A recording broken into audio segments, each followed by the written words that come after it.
Hey, this is Jody from weldingtipsandtricks.com. I'd like to invite you to sign up for my weekly video. What that means is I do a video every week, try to mix things up with a little TIG, MIG, and stick, and some cutting, plasma cutting, oxy-fuel cutting.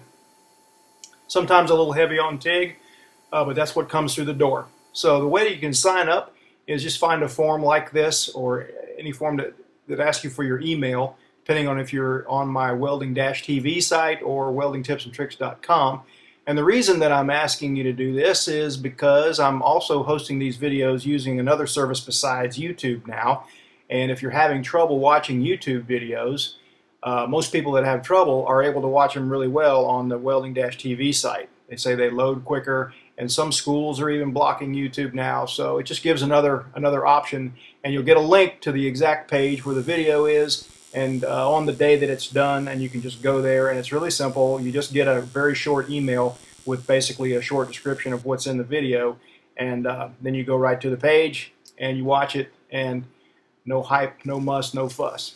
I'm trying to mix things up lately with including a little stick welding, a little MIG welding, and but we definitely get a lot of TIG jobs through the door, and when I have time and when it makes sense, I'll try to shoot the video and try to get some good instructive arc shots, explain what's going on, and so on and so forth.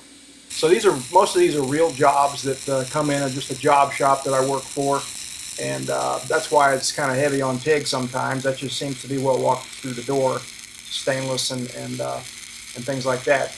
But I do have some scrap metal and some actual test joints laying around, and I'll be buying some here shortly and showing how to do root passes and pipe joints and things like that.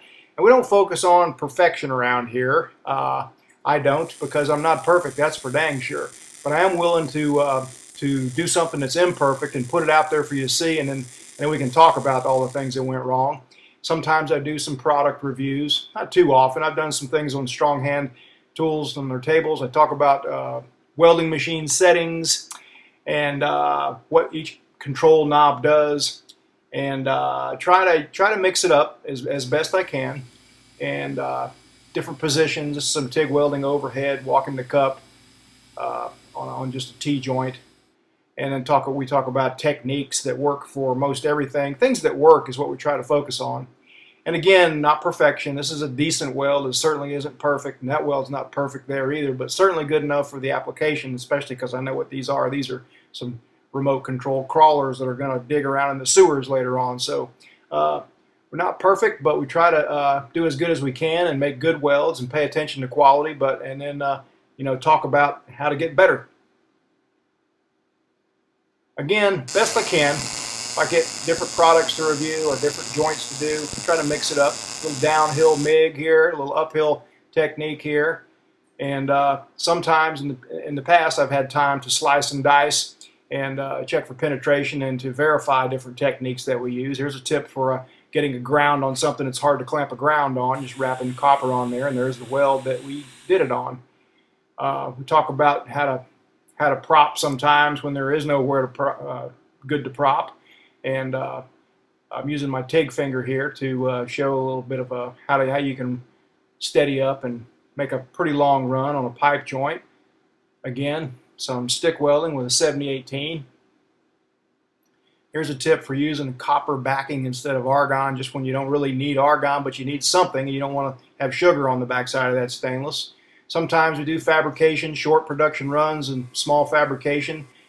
Some tips for quick tack welds. Walking the cup sometimes when it makes sense.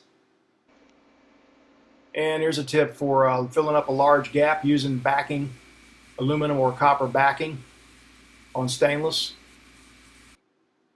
That's it. Just it's not spammy, and what you get when you sign up, you'll get a confirmation page making sure that it's you that entered your email, and then you'll get a link that takes you either to the Welding-TV site or the Welding Tips and Tricks site, and you can decide which one plays better for you and stick with that one. All right, thanks for watching. Sign up.